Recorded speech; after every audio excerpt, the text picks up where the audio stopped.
accessed the podcast of OA. Located deep within Sector 14845 and powered by the Emerald Light of Will, the podcast of OA is your guide to the Green Lantern universe.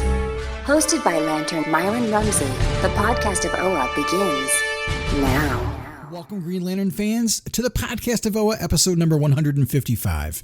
I'm your co-host, Myron Rumsey, and we're joined by brand new father, Phil Bova. Daddy, how's it going? Dad is living on and living strong, man. We're muscling through the first couple weeks of Clark's life, and it's definitely different from what I'm.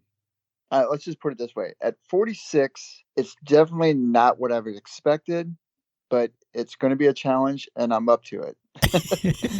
I'm ready to go. I mean, let's put it this way: I'm ready to go. And for those that don't know, our son, my wife and I's son, was born January 24th, 9:07 a.m., and his name is Clark Tiberius Bova, and he was 8.4 pounds, about 20 inches long. Good guy, big dude. So is Clark named after Clark Kent, or is there another background for choosing the name Clark? No, it's Clark Kent. I've always been a Superman fan, and I've always been fond of the name Clark. And you know what's funny, if you think about it, there's not a lot of celebrity or high profile people with the name of Clark Gable, but not a lot. I haven't heard of a lot. And it's just a unique name, and it's classic, and it's good. It's a good, strong name. And Tiberius after James Kirk? No, unfortunately, it's I'm a big Roman Empire historian, so a lot of it revolves around Tiberius, one of the emperors of ancient Rome. Oh, very cool. So yeah. So Mama and little Superboy are doing good, though. Yeah, they're doing great. Mom was, I mean, what can I say? I'll never on this earth understand childbirth from a woman's perspective, obviously. And I will say this, that there's probably not one male person out there on this planet or another that could ever endure what the female endures when it comes to giving birth. And I commend them, all of them, any female that goes through it. And my wife was amazing, and she handled everything with such poise, and she muscled through it, and she didn't waver. And everything went really, really well for her. So it was good for her to not have the pressure of it. And the people that helped us out, the people that were around us at the hospital, just a sweet group of people. The nursing staff, our doctor, I mean, just everybody was just so supportive. And it really, really, really made the whole process a lot easier, more palpable, and less pressure. It made it easy, and it went really well. That's great. Yeah. I know everybody listening wishes you and your wife and little Clark well, and hopefully that you have restful nights. Well, listen, if not, there's an upside. There's a crap ton of comics I'm behind on, so at least I can get caught up in some reading. You could actually read them to little Clark. Start them early. I plan on it. I actually plan on reading Green Lantern season 2, issue 1 to him sometime soon. So yeah, so we're getting through the early parts a little rough, and he's a lot to handle. He's been touch and go with his crabbiness, and he's an infant, so he's figuring us out, and we're figuring him out, and sooner or later it'll all align. That's great, though. I mean, there's just something magical about childbirth and bringing a little one into the universe. It's pretty amazing. It really is, man. It's just the whole process. And I mean, like I said, the clinic where we were at, it was a whole birthing clinic, a whole birthing suite, and it was just, everything was just so comfortable and so serene. And it was a whole different, I didn't expect it to be that antiquated to where it was just revolved around taking care of the whole process, and the mother included, and to push it through to where everybody made you feel like you were part of their family and part of the hospital family. And it was an enjoyable process. That's great. So Yeah.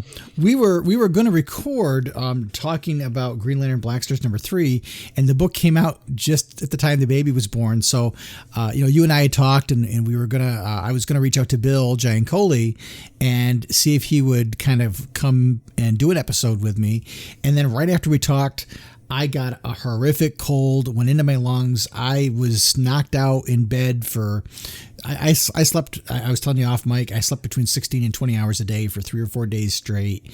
It just totally knocked me on my backside, partially because my lungs are just not that good from all the surgery I've had and my birth defect. And whenever I get a cold, it tends to attack my lungs and just, it really does me in. So it's kind of my kryptonite. I ended up being out of commission for a couple of weeks, and then I was like, well, at this point, there's no sense in recording an episode about the one book. When we knew we had season 2 issue 1 coming out this week, so we only got one episode in January. We owe our listeners an extra episode somewhere along the line here.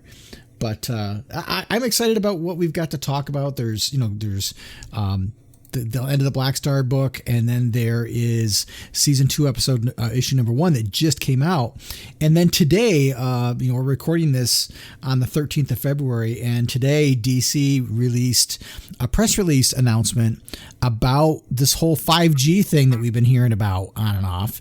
And I don't know if you saw it, Phil, but the Free Comic Book Day is going to be Generation Zero. It's going to be kind of the launch event. So the Free Comic Book Day is going to talk about the beginning of the timeline.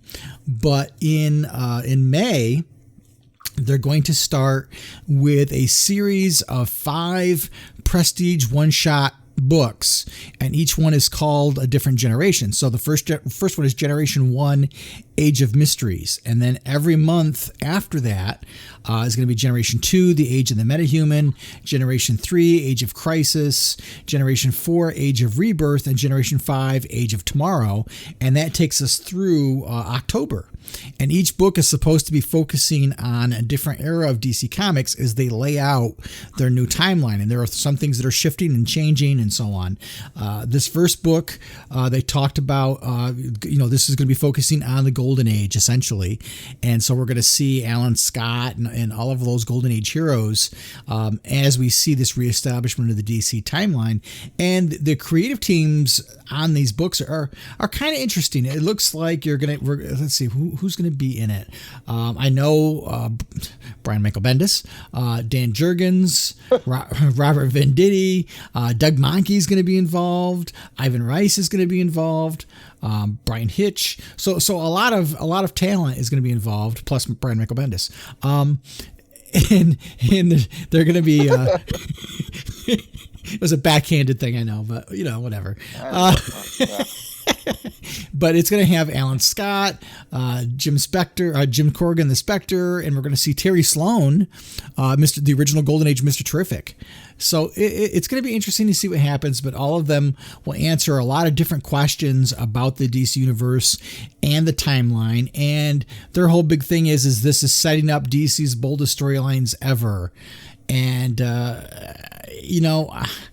I don't know exactly what to think about it yet. I'm trying to be optimistic, but the rumors you hear and so on, I'm not so sure I'm excited about Generation 5, just because it looks like they're, again, according to rumor and inside scuttlebutt, that all of the characters that we've kind of come to know are going to be aged out and replaced by all new versions. The thing we're hearing is that Jonathan Kent will be Superman, and that who's going to be Batman? Luke Fox is going to become Batman, and that Joe Mullein is going to become the new Green Lantern in the DC Universe. And I don't know. I don't know what I think about it. I'm hoping that they don't throw the baby out with the bathwater and stop telling stories on the other ages. In a perfect world, you'd see books that cover all the different generations. So we would get Golden Age books from Generation 1, and we'd get books from the Age of the Rebirth era and so on. And that's what I hope to see. I hope we don't see we're kind of putting everybody on the back shelf, kind of like, when Marvel did their Heroes Reborn thing. I don't want to see that kind of thing where they put all the toys in the bookshelf and somewhat come up with something new, and you're stuck with what they've got. If that's the case, I'll stop buying books for a while, I guess. But we'll see what happens. I'm not sure what to think about it. We'll have to see what happens. But the interesting thing, I was thinking about it today, the season 2 of the Green Lantern has been cut short. It was originally solicited to be 12 issues, just like season 1. And even the solicitations that came out in the last few weeks said it was issue whatever of 12. But Liam Sharp went on social media and talked about how it's only going to be 8 issues this time. And then the follow-up question was, will there be a season 3? And he said no. So the interesting thing though is when you look at the timeline, 8 issues takes this series up to October. So if Generation 5, if that book comes out in September and Green Lantern ends in October, we've got to be finding out sometime soon about what the plans are, because it looks like come October, November, we're going to see some changes. Yeah, it's like they're pivoting. It's funny because when I was reading about this earlier, it got me thinking, because I still read Superman. I mean, I've always been a fan of Superman. And the recent story arc they got, is his big reveal of his secret identity. And you bring up the whole thing about Jonathan Kent and him becoming Superman, which it might, I don't know, it kind of feels like it's leading that way with the Superman book itself, because, with him having his identity reveal. And then, of course, I texted you earlier about this, that Superman Heroes #1. And apparently that's supposed to gauge the fallout in the coming months of him revealing his secret identity to the world. And collectively, they're doing singular issues for that Superman arc. And three of them were Green Lantern Jessica Cruz, Green Lantern Simon Baz, and Green Lantern John Stewart. But there was no mention of a Hal Jordan at all. And there was a ton of other issues that Bendis is writing too, or somebody's writing, like Batman. There's a Batman issue in there somewhere. I think there's like a Justice Society in there somewhere. I'm not really sure. It was on. I caught it on his Instagram, because I don't know why I follow him on Instagram, but anyway, it came up on there, and I was like, why would? And I text you about this. It's like, it doesn't make any sense. Why they would omit Hal Jordan? And Hal Jordan's been a pivotal role in the Justice League and a partner with Superman for how many years now? I mean, right. I don't know. I don't understand what they're doing either, Myron. And I'm not a huge fan of Dan DiDio. I guess he's okay, but I don't have anybody to compare him to where I can really draw a really harsh criticism of the guy. But I just don't understand the direction of what they're going in with this whole new timeline thing. We already deal with the whole aspect of the infinite multiverse, and then they're going to go off the hinge here, and then they're going to try to do some kind of timeline event. But I wonder if they're just trying to realign everything because it's gotten so convoluted, or like you said, they're going to start, phasing out different kind of characters and ushering in these other ones. And I don't see the purpose of it. And I don't know. It just seems like they're going to have a lot of pushback. There's not going to be a lot of people that are going to be upset that Clark Kent's not Superman, or Hal Jordan gets, pushed on the back burner, or whatever the case may be, whoever. It just, I don't know. I don't know. At this point, DC just kind of seems like they throw stuff into the wind and hope it sticks. And this event kind of confuses me a little bit, because it doesn't seem like it's a big event. It just seems like a realigning of things that, to be quite honest with you, I don't see why they need to be realigned. Yeah, it seems like, to listen to what Dan DiDio has said in a couple of interviews, is this is trying to clarify the timeline of the DC universe, which is ironic because there's so little adherence to continuity anymore these days. What does it really matter? I don't think it's that big of a deal, but we'll see. And I'm hoping some of the rumors I've heard and some of the scuttlebutt is wrong. I'm trying to remain optimistic, and we'll see what happens when these things all come about. But my fingers are crossed that maybe it's going to be something very positive, and maybe the people who have published the rumors and so on are either wrong or it's old information. But we'll see. We'll see. But at any rate, we've got a couple of comic books to talk about, which I'm excited to get to. So when we come back, we'll take a quick break and come back and talk about Green Lantern Blackstars #3. What a great issue. This is Robert Vendetti, and you're listening to the podcast of OA. So, Phil, we're at the conclusion of Green Lantern Blackstars #3, and before we dive into the book, you and I we were trying to have some fun with this whole event, and back when we got to the last part of we got to Blackstars #1, we did this whole thing where during the show I kind of took that line with Hal and Controller Moo talking about what Moo was giving Hal as a directive for the Miracle Machine, and I had a voiceover of that and a sound effect, and then you and I started pretending that Green Lanterns no longer existed, which is kind of what was happening in the comics, and we did it for a couple episodes, and you and I had kind of some fun playing off of that a little bit, but we really didn't get the reaction. It's funny, I think I only heard one person make a comment about it, so I don't know whether people either didn't notice or didn't care to say anything, but I dropped it right around the time this issue came out, just because I knew once we were going to be talking about it on time, well, it didn't make any sense. And then when I read the issue, I'm like, well, gee, Hal really hoodwinked everybody, including us, because he didn't create he didn't alter the reality of our universe. He created a whole new reality in a different universe, which I caught me off guard. Didn't expect it at all. I fully expected we were going to see Hal and Superman team up together to use the Miracle Machine to set things right, is what I was expecting. I was expecting Pengo Weir to, the being inside of Hal's ring, to remind Hal of the real reality and snap him out of it, and then Hal would take Superman and they'd use the Miracle Machine and set things right. I was close, but not close enough. No, but it was a very, very awesome beginning on this issue right off the bat with Superman. But I do want to pay homage to the wonderful cover of Blackstars #3 with Batman laying happily on his I had to say that.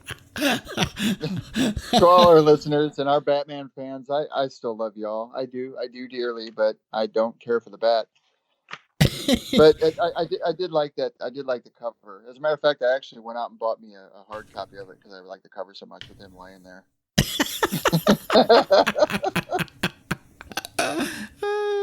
So this issue starts out with, Hal has stirred up the hornet's nest, and Superman and the heroes of Earth are gunning for the Blackstars, and the battle was really kind of neat to see, and the confrontation between Jonathan Kent and Superman was, I thought, was pretty powerful. The dialogue between Jonathan and Kal-El, and them going at it, and then Jonathan Kent inadvertently killing his own father was pretty darn powerful. It really was.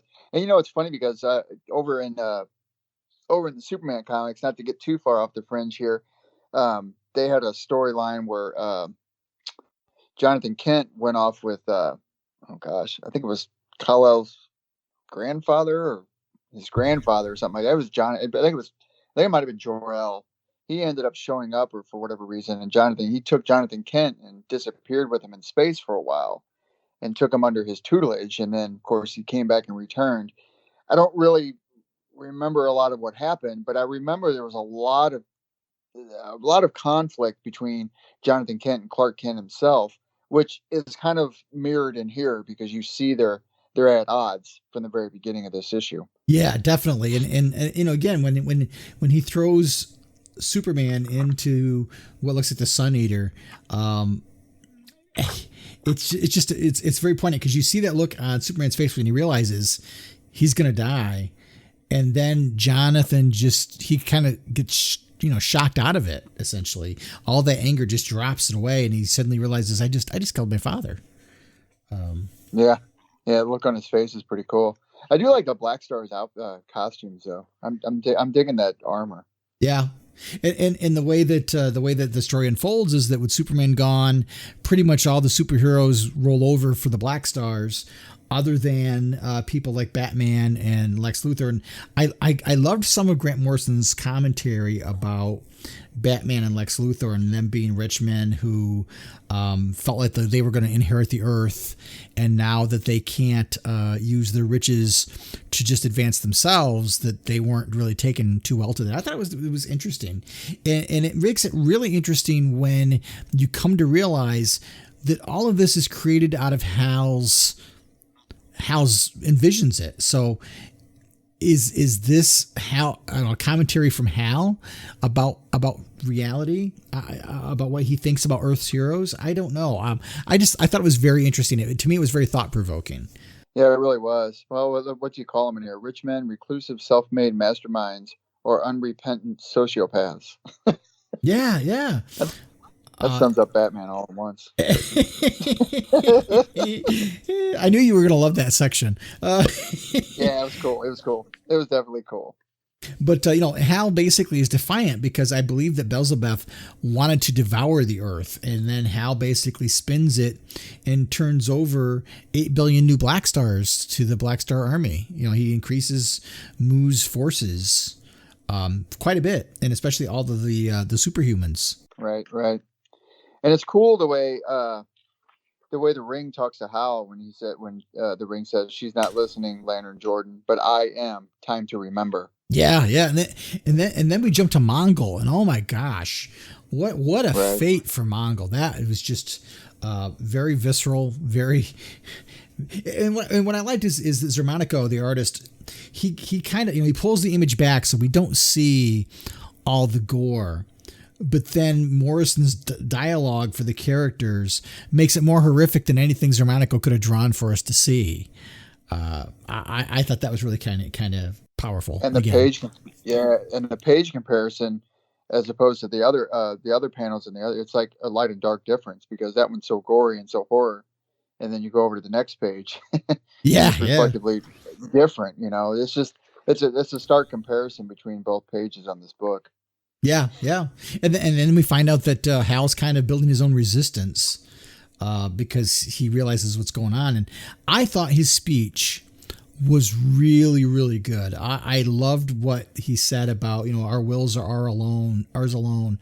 And there's a whole thing about what Hal says. He says, will is what resists inertia in action. Will allows us to resist the forces that try to drag us down. And I thought right there, in just those two little word balloons, Grant Morrison has completely encapsulated what is so important about the Green Lantern mythology, and how, and again, my opinion, I feel that Hal is the perfect avatar for that, because he represents that ability to rise over anything that drags you down, and it's not so specific that anybody can relate to it. You can project your own shortcomings or your own challenges onto this. To me, it just that whole speech, I literally started to tingle when I read it. Yeah, and looking back, like you and I have, and how often we've read Hal Jordan over the course of the years. I mean, every hero overcomes a lot, and anybody who's read a comic book knows that if they're familiar with the books that they read and the character that they invest in. And Hal Jordan's no different. And like over the course of, decades, he's overcome, you name it. He's just about overcome anything. I mean, he died, became the Spectre, came back to life. He had battles within himself. He went rogue for a while. I mean, you name it, Hal's been through it and been done handling it. And he's always came out on the other end, a changed person, but he still inhabits, and he still exhibits, the initial core of his character, and that's the willpower. And Hal Jordan has always personified that to me as a reader, that he's always held on to willpower to overcome and to see past these big events that he's come up with or come into, and different aspects of these people around him. I agree with you. It was a real sentimental moment for him. I thought it was interesting because Hal often comes off as flippant or not, lacking depth. Like I remember in the Heroes in Crisis book where Hal has his little confessional and he says, I don't even know what will is. And you can tell, people read that as a stupid line by Tom King that, what do you mean Hal doesn't know what will is? But I looked at it as Hal doesn't want to dwell on anything. And so he becomes flippant to deflect serious conversation because he doesn't want to expound upon what he might really think. He's just there to do a job, and he kind of keeps his inner workings to himself to some degree, which sometimes works against the character because it isn't transparent. But I kind of wondered in this situation, because this isn't reality, Hal at this point knows it's not reality. Is he willing to let his guard down more because he knows none of this is really real? No, that's a good point. Yeah, you're right. And I've always thought of it as, there's no exact clear definition of what it is to exhibit willpower, and it can come in many forms and many shapes, and depending on your situation and the world around you. And with Hal Jordan, I've always noticed that he uses willpower to his advantage, no matter what predicament he's in. And it goes back to what I said. He's always come out on the other side, sure changed, but he's usually unscathed. And yeah, I mean, it's a really cool definition of how I thought issue 3 of this Blackstars book really, really kind of drew out Hal Jordan as a character pretty much from the very beginning of Grant Morrison's writing, the first season, all the way up until this point. It kind of seemed like a culmination of his characterization. And it felt like he really, really nailed it in this last issue. I agree. And, this led us to the big battle at the end of the book where Bezelbeth shows up with her forces and Hal's got his people, and Bezelbeth, brings along the 5 inversions, or their version of the 5 inversions, and they go to fight. And boy, is it a knockdown, drag out fight. And Hal appeals to Jonathan Kent, who's on Bezelbeth's side, and basically the tide is turned at that point, and he helps Hal get away and get back to the Miracle Machine. And Bezelbeth follows Hal there, and the two of them have their final showdown. And I absolutely love the panel where he renounces the name of Blackstar Parallax, and then he says, "I'm Hal Jordan, Green Lantern Corps Officer 2814.1. You should be scared." Yeah. And he's got that look on his face is really, really cool. Yeah. Oh yeah. That look is just like, it was so good. It was so good at that point. I loved it. And then, it's revealed the reality of things, and that this is Earth 15. This is the Earth that Hal and the Guardians of the Multiverse visited when they were looking for the Cosmic Grail. And Hal has basically taken that barren world, that barren universe, and rewritten it. He's overwritten that reality with a new reality, and he created all of this. And so, the $1 million question is at the end, Hal gets away. He gets the ring. He escapes after a brutal battle, which leaves him covered in some damage on his face. He gets away, and Bezelbeth, first of all, wonders why she was attracted to Hal in the first place. But then she encounters Jonathan Kent, and then you come to find out that Mu really didn't die. His consciousness is spread about over all the computers in the Black Star Army, and they're all, plus the remaining Black Stars, are hunting for her. We don't know whether she survives or not, so we could see her again at some point. But for right now, she's got her own reality to have to survive in. She's got, on one side, she's got a whole reality she can devour, but on the other hand, is she going to live long enough to do it? Well, and she's such a good, rich character. I mean, she could easily be utilized and be one of, in the Green Lantern Corps, be one of the top tier, I guess you can call it, his rogue villains. And I enjoyed her from the start. I liked Controller Mu too. I was a big fan of Controller Mu. I'd like to see at some point him be utilized again. But no, she was strong, and the dynamic between her and Hal Jordan was really, really, really, really interesting. Especially when they were talking about when the Ring was talking to Hal, because the Ring never talked to Bezelbeth, but the Ring talked to Hal. She was confused about who you talking to. Right. And go ahead. I was just saying, it kind of built upon that whole issue when Hal was in the ring and we got to see what was living inside the ring. It goes back to that, and it reestablishes and reinforces the notion that Hal's relationship to his ring is very, very important. Yeah, it is. Especially that panel where the ring says, you have no idea how tough it can be to reboot in a universe so far from a central battery. Ready when you are, Lantern Jordan. Your power was just the jump start I needed. That's right. I drank your blood, Countess. And then it was on. And then he gets his ring back, Yeah. It was really a great ending. And, artistically, Xermanico's art style was similar enough to Liam Sharp's that these three issues look like they fit, but different enough because we're in a different reality that it all makes sense. I thought that was kind of a neat idea. It was a great way to give Liam Sharp a much deserved rest and yet preserve the style, and having Steve Olive stay on for colors made sure that the color palettes and tonally the book felt like it fit. Yeah, I'd agree with that. It didn't seem like, because you and I have been read enough to know there's considerable art differences when it comes to certain issues. And sometimes when art is way off the map from what you're used to, it takes a while for you to adjust to it because you've grown accustomed to it. Like Liam Sharp. Before we had Venditti, and, while he was a great writer and everything like that, he used a lot of different artists when he wrote his book. But then you go over to where Grant Morrison's writing, and then you got Liam Sharp. And he's got such a distinct style, and it's so hard. And I hate to say this because this is no injustice to any other artist out there, but it's so hard to look at another artist and say, yeah, that's really, really a lot like Liam Sharp, or that comes close to Liam Sharp. There's not a lot of people that can do that. The man's got a style in itself, and he's cornered that particular style. A lot of his social media talks about how hard he works at, doing these books, because of how much is in him. And Germanico really, really did it justice in his stead. And yeah, I enjoyed it. I enjoyed looking at it. The colors really hit nice.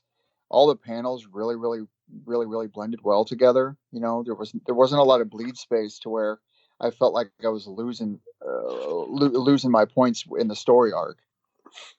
Yeah, I think the book, like a lot of books, they benefit by being monthly. I remember, back during the day when you had a Green Lantern book every other week, and the problem you ran into was the artists couldn't keep up.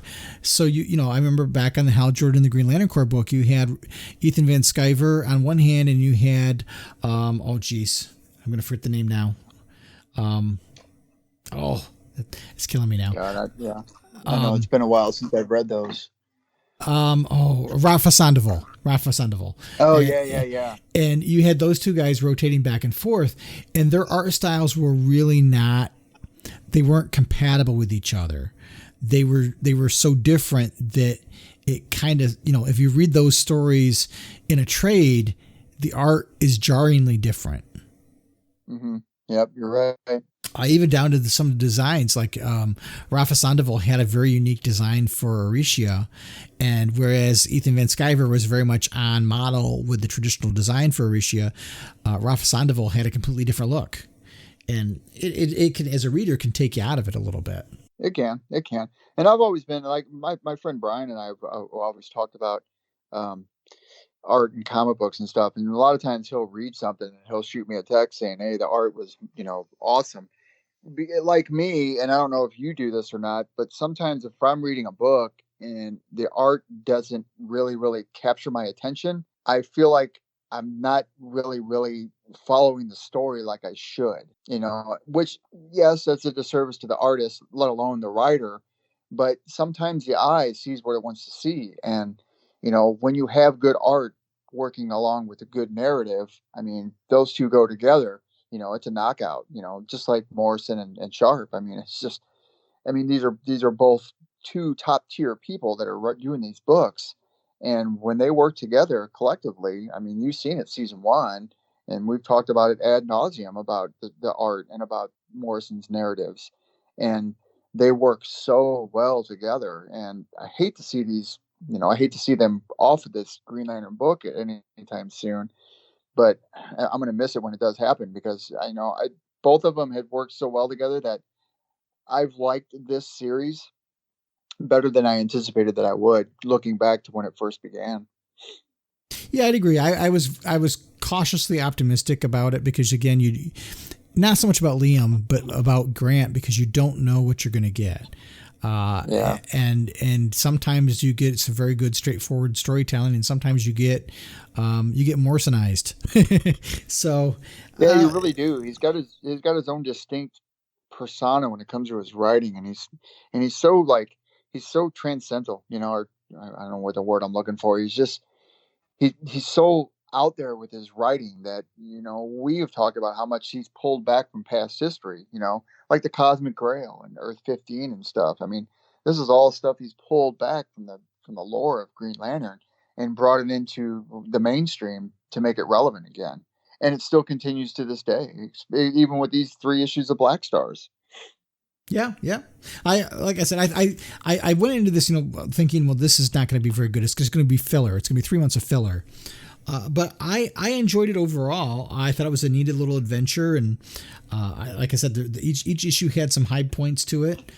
It was a good creative way to give Liam Sharp a break, like I said. So a good conclusion. Right. I don't know how they're going to package this. I don't know if they're going to include this in the trade with the second season. That would seem to make sense. Although it looked like they were doing 6 issues per trade. So I'm not sure quite how they'll do it, but we'll see. We'll see how it comes out. Maybe it'll be its own book. I don't know. Right.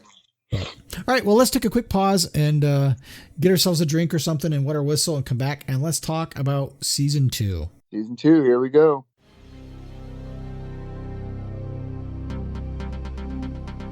What up, dweebs? This is Guy Gardner. You're listening to the podcast of OA. All right, everybody, welcome back, and here we are, Green Lantern Season 2, written by Jeff Morrison and Liam Sharp as artist.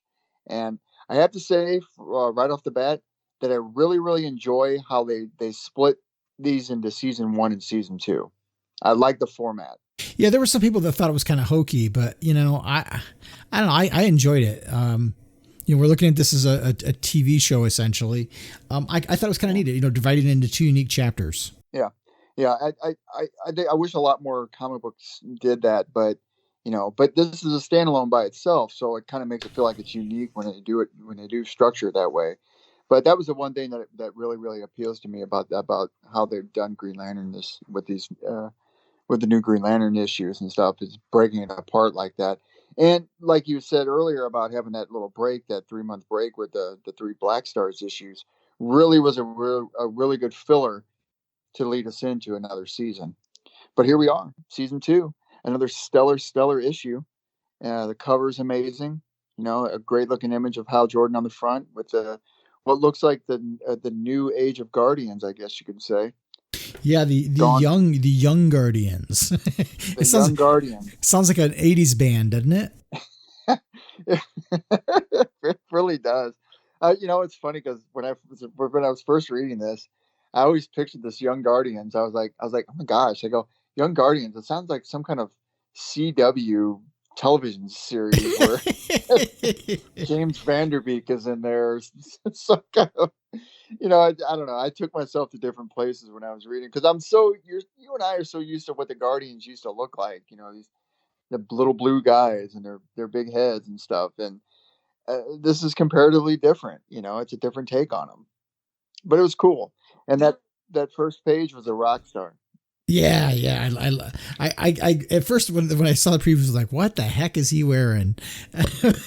But then, you get a chance to finally see it in context. It's cool. It's a neat way to have a dress uniform. We've never seen this before. So it was really kind of neat. And, Hal's there and you can see he's happy to be surrounded by his other Green Lanterns, but you can tell just by the look on his face, like he's not used to this whole hail the conquering hero kind of thing. That's not really, he's just doing his job. And when he goes before the Guardians, he even tries to deflect the attention to Trilla True. Right. He said it's my job. I mean, it's clearly what he says. Question for you though. What do you think of the new Lantern? I don't like it. I'm just going to come out. I don't like it. I don't either. It's a little too Aladdin-y for my taste. Wasn't a big fan. I mean, it's cool, and I like the whole.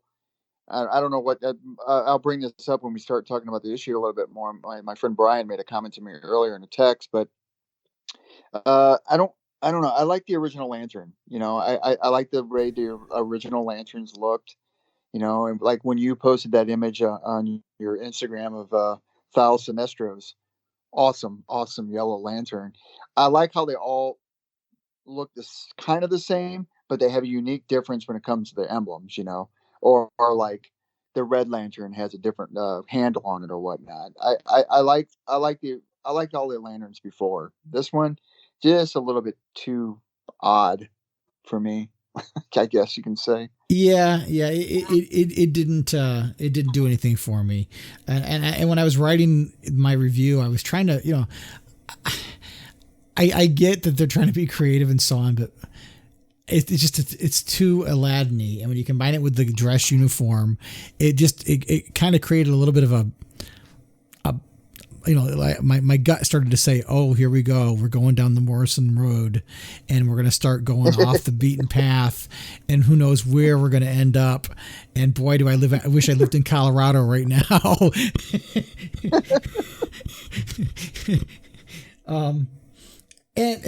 But at any rate, Hal charges his ring and so on. And then the Guardians come to him in the middle of the night and tell him, well, we're going to split now. That right. The Cosmic Grail has become real because of what Hal did with Earth 15, and that's called the Guardians to fulfill their destiny. And I'm trying to wrap my head around is Morrison ignoring the new Guardians, the Templar Guardians that took over when the old Guardians were killed, or is this the original Guardians back again? I had a real hard time with it because they don't look at all like the Templar Guardians, because remember how they each had kind of their own unique look, and these guys look more like the traditional Guardians, but yet there's nobody there who seems to have any long-term relationship with Hal. It's very businesslike, I guess is what I'm trying to say. I expected, with all the years that Hal's had interactions with the Guardians, that at least maybe, I don't know if Ganthet is one of them. You don't know, because they're all no-named.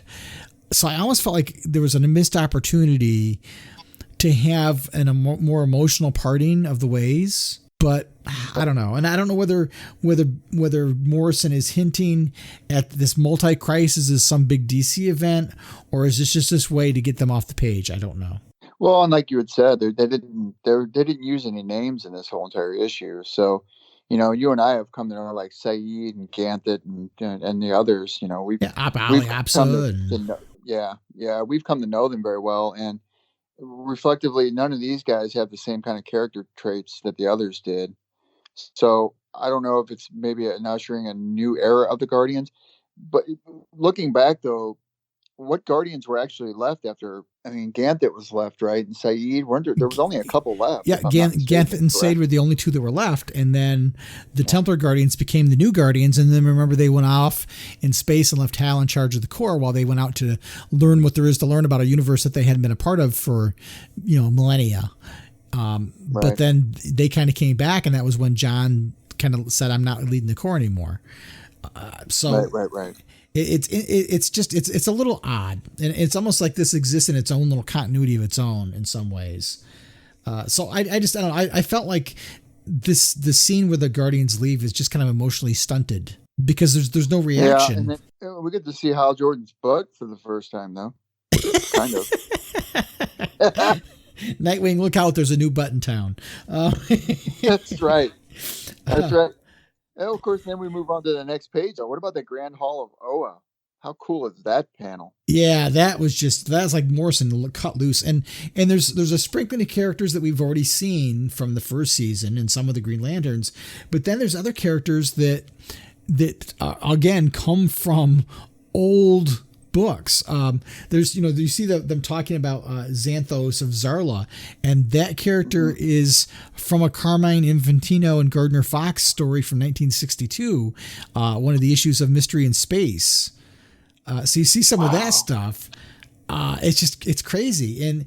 And then there's all these other characters. And I love the dog sitting at the bar with the squirrel on his shoulder. It's like the punchline to a joke.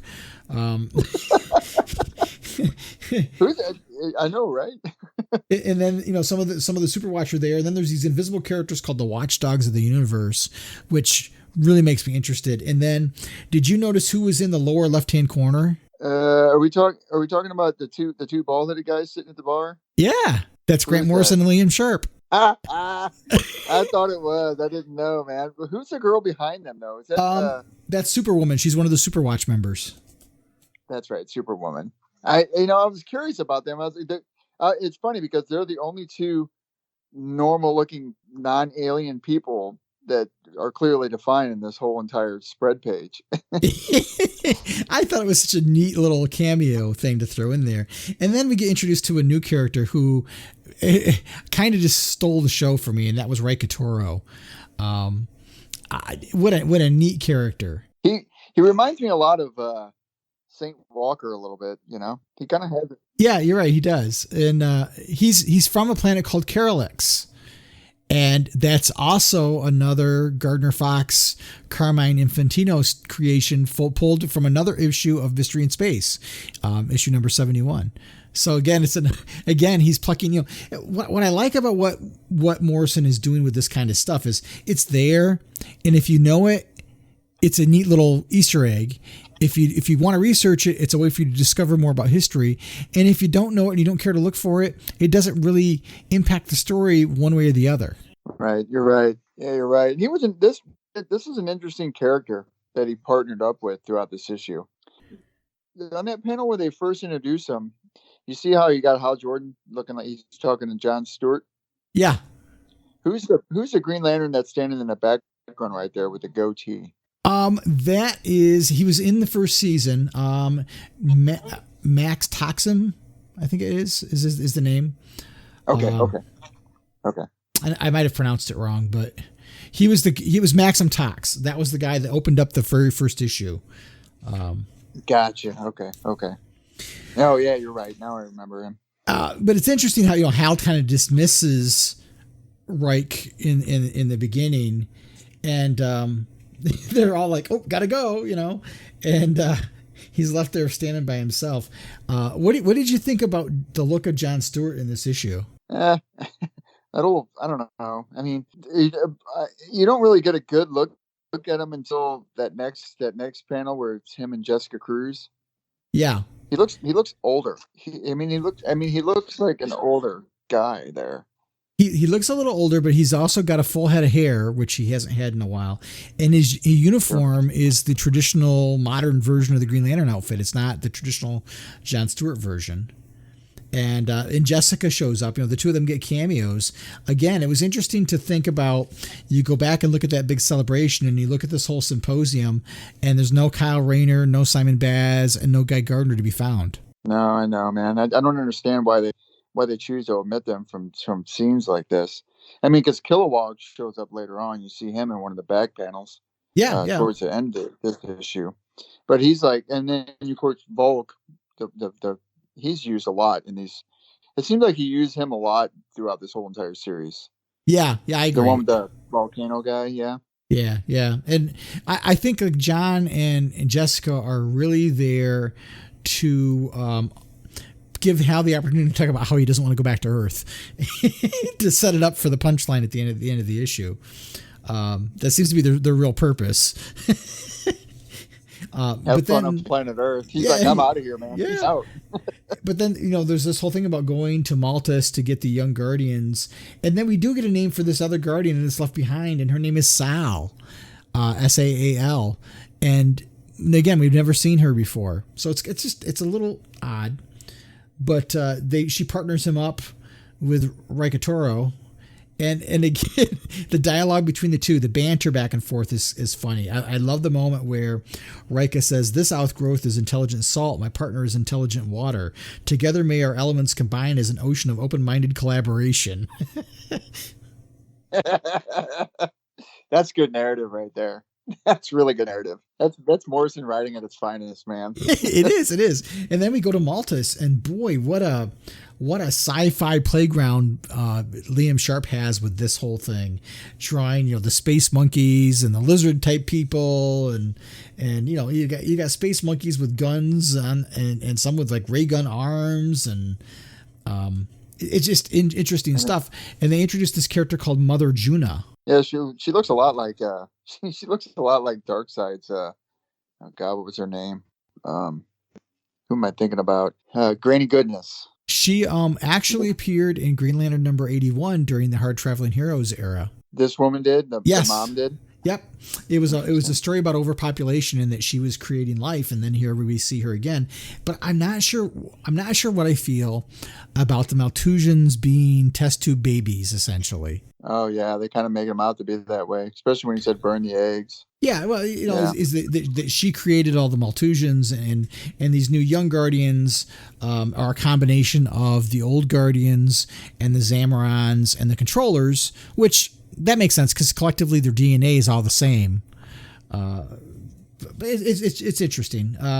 But then there's the fight and the attack, and we find out this whole thing is kind of a test for Raikik Toro, that this is his induction essentially to whether or not is he good enough to be a Green Lantern.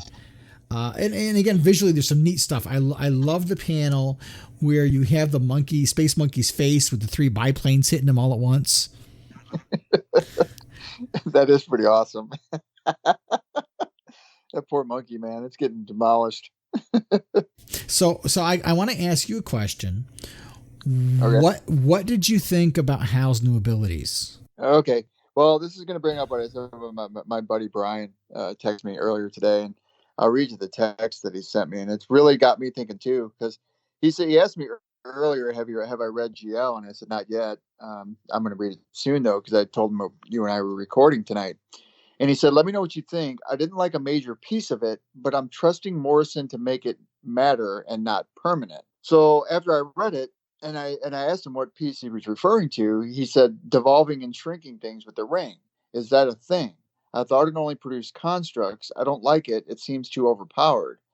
So I told him, I said, yes, I completely agree. It kind of makes the ring just like any other gadget, not peculiar any longer, and doesn't require thought like constructs do. So in essence, no, I don't necessarily like what they're doing with it.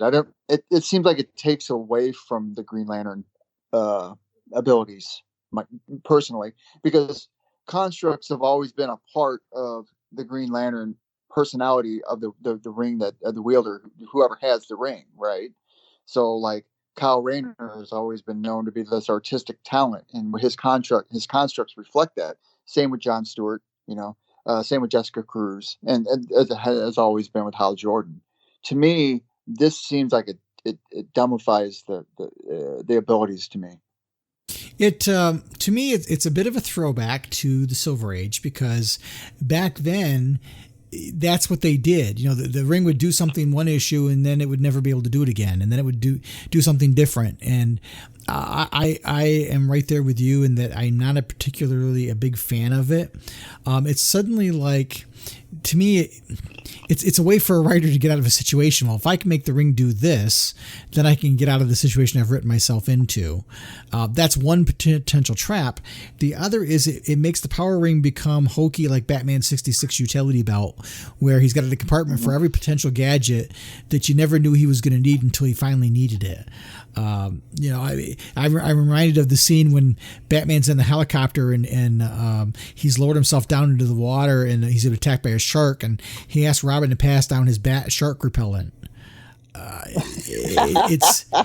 It's because he always had it in hand, right? Right. It was in the helicopter. It was just sitting in the glove box, It reminds me of that kind of storytelling. And so I'm not a real big fan of that because, again, it's overpowered. It becomes an easy way out for things. And, I've been critical of some of the other newer Lanterns who, the writer is not necessarily familiar with Lantern lore. So, of course, they have to have something unique about their power ring that can do something nobody else can, because they don't take the time to really figure out how it's supposed to work. So it's hard for me to Kinda be like critical. Simon Baz. Well, yeah, his ring because it's heal people, or Jessica's ring for some other reason can carry on conversations with her and fell in love with her essentially, and from what I understand in Far Sector, her ring is unique too. And then we have the Teen Lantern who doesn't have a regular ring that does things. He's got a gauntlet for some. She's got a gauntlet for some other reason.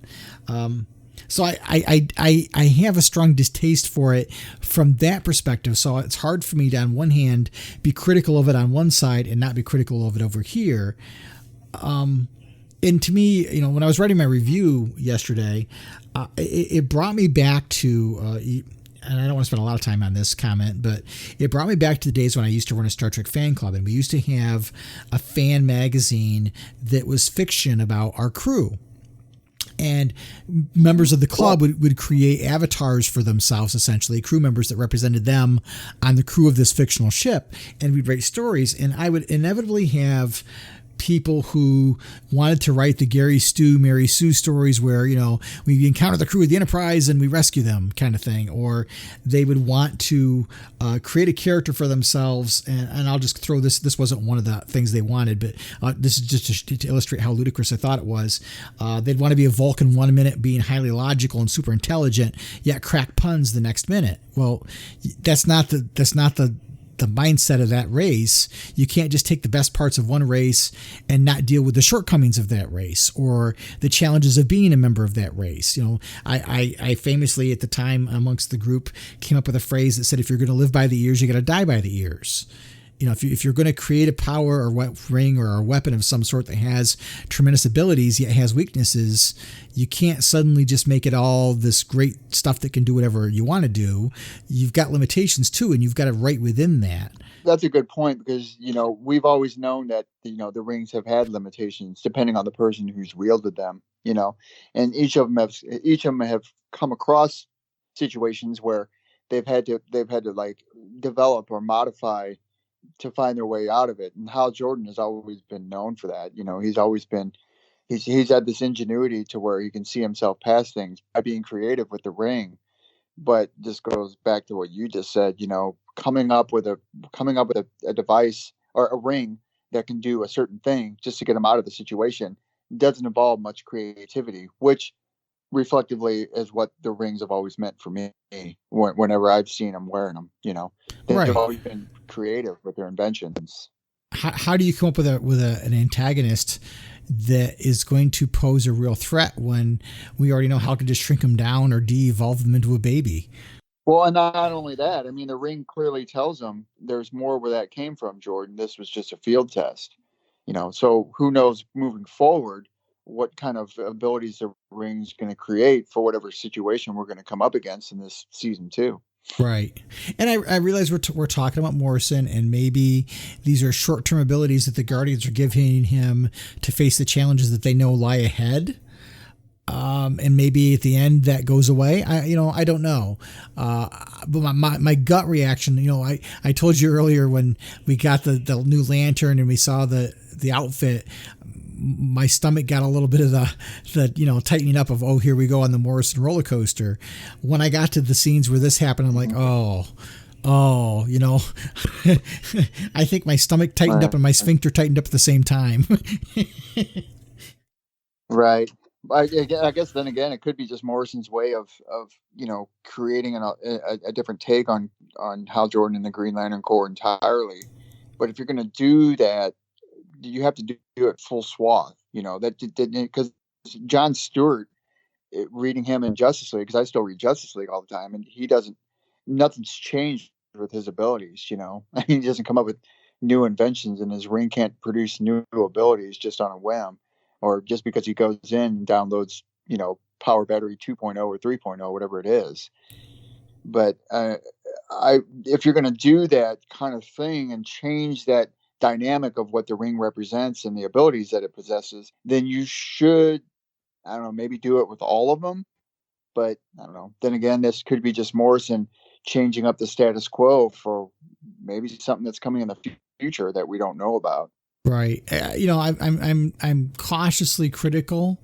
I don't want to drag it through the mud over it until I see how it plays out. but just my initial reaction is not a positive one. But at any rate, he obviously takes care of the threat, and then we find out that there's someone within the young Guardians age up and are in charge of the Corps, and you can kind of see what might be one of the undertones of this season, where the young Guardians are questioning how the old Guardians did business and wanting to make some changes. So that could be very, very interesting. But then they talk about how there's been a murder, a villain is on the run, and this being murdered a Green Lantern with its bare hands. So they're being coy about the gender of the perpetrator because they haven't said a he or she.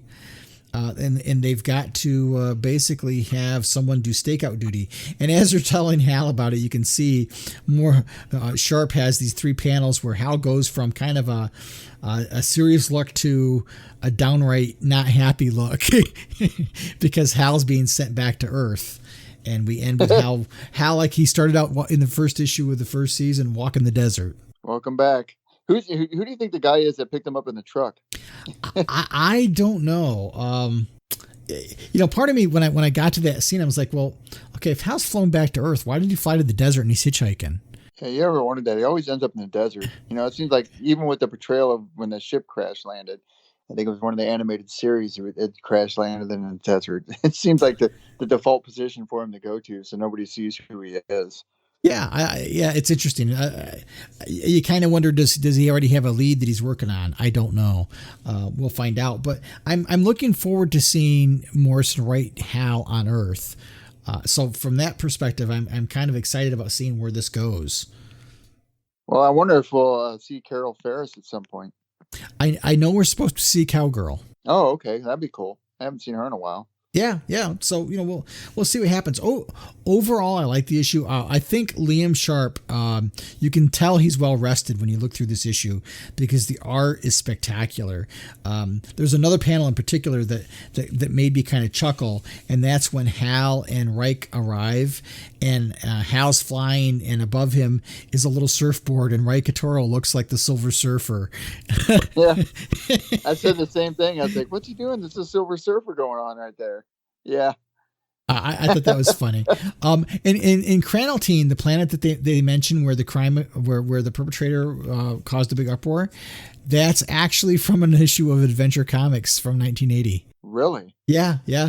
So does it impact your enjoyment of the issue? No, it doesn't change whether you knew it or not. But the fact that it's there, that he didn't just I'm going to make up a planet for this to happen on. He takes the time to find out a planet that might be suitable, that appeared someplace in the past, so that if people recognize it, it's a little wink and a nod to people that know the history, or people like myself who I recognize the name of the planet but not from where. I had to go out and Google it, but then I looked at the issue, I was like, oh my gosh, I remember that cover. Or so to me it's an extra value. It's a value add for the book. What'd you think of that spread with all the lanterns standing there?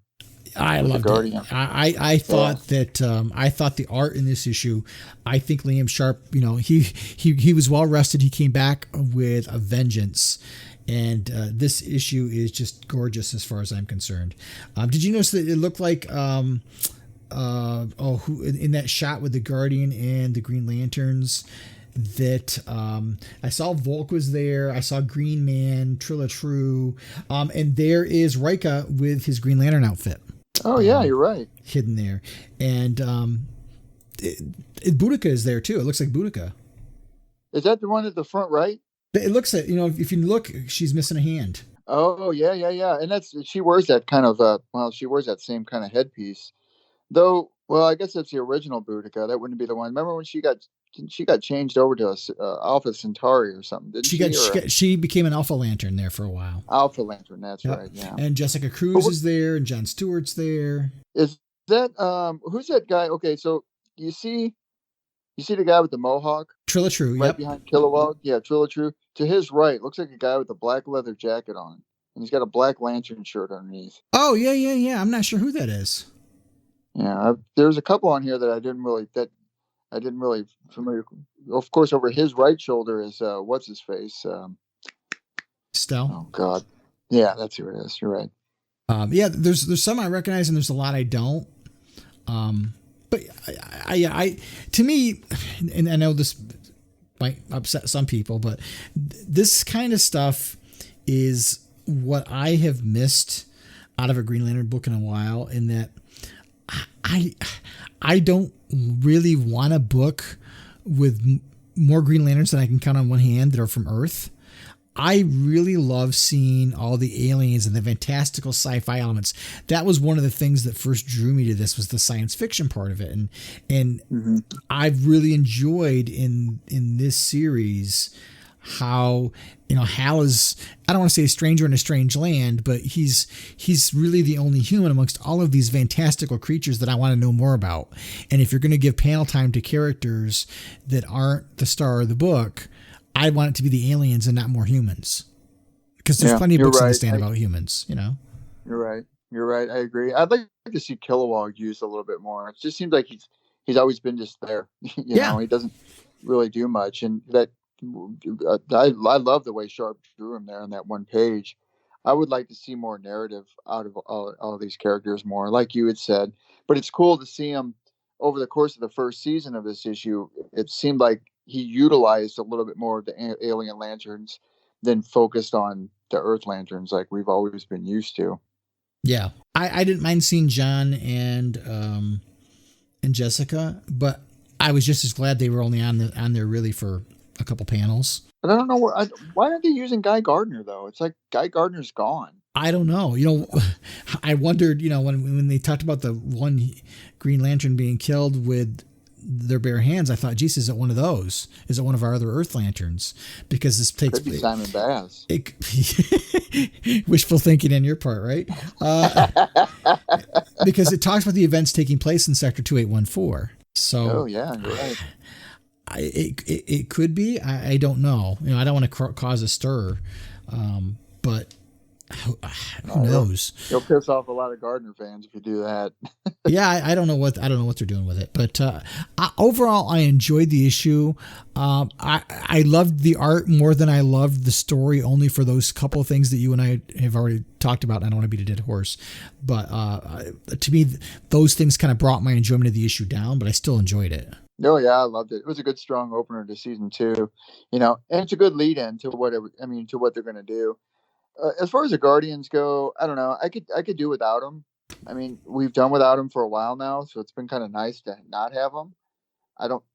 At this point, I don't see the point to the Guardians. It just seems like another social hierarchy that the Lanterns have to, report to, I guess, so to speak. And it's like they seem like they do just fine without having the supreme beings as the Guardians control what it is to be a Lantern, Yeah, I don't think we need to see as much of them on panel. One of the things I noticed that was different between this issue and the first season opener was, you remember in the first season opener in the back, there was a 2-page spread that had panels showing events for the rest of the season, and there wasn't anything like that in this one. So you really have no idea what's coming.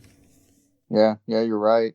That's a good point. But it's a good start. It's a good start. Again, it all comes down to what we'll see what's going to happen, and we're going to be right along here for the ride. And you said they're only doing 8 issues of this season, right? Correct. Man, that's a lot to pack into 7 more issues. Yeah, it'll be interesting to see. Does stuff get taken off? Do things get abbreviated so he can tell the story he wants to tell? Does he have to? Is there an editorial mandate for them to get Hal to a certain place? Because when we look at the timing of things, this series is going to end right about the time that the 5G book, prestige format book, comes out, and the rumors are that we're going to get a yet another DC Comics relaunch. So we'll see. We'll see. Yep. All right. Well, thanks everybody for giving us some of your time to listen to us talk about our comics, and hope you enjoyed the conversation. We'll be back in a couple of weeks. We'll probably do a retro review episode unless something happens between now and then that's unexpected. So, between now and then, as always, we want everybody to treat each other well and, keep your personal power ring charged and really try to make every day your brightest day. All right, man. The Podcast of OA is the official podcast of the blog of OA and a proud member of the Comics Podcast Network. Share your comments and questions by calling the show's voicemail line at 406-POD-OA. That's 406-763-6362. You can send your emails to podcast@blogofOA.com. You can also find the Blog of OA and the Podcast of OA on Twitter and Facebook. Green Lantern and other related characters are the copyrighted property of DC Comics Incorporated and are used without permission. The Blog of OA and the Podcast of OA are fan productions and do not claim any ownership over the Green Lantern or any other copyrighted properties.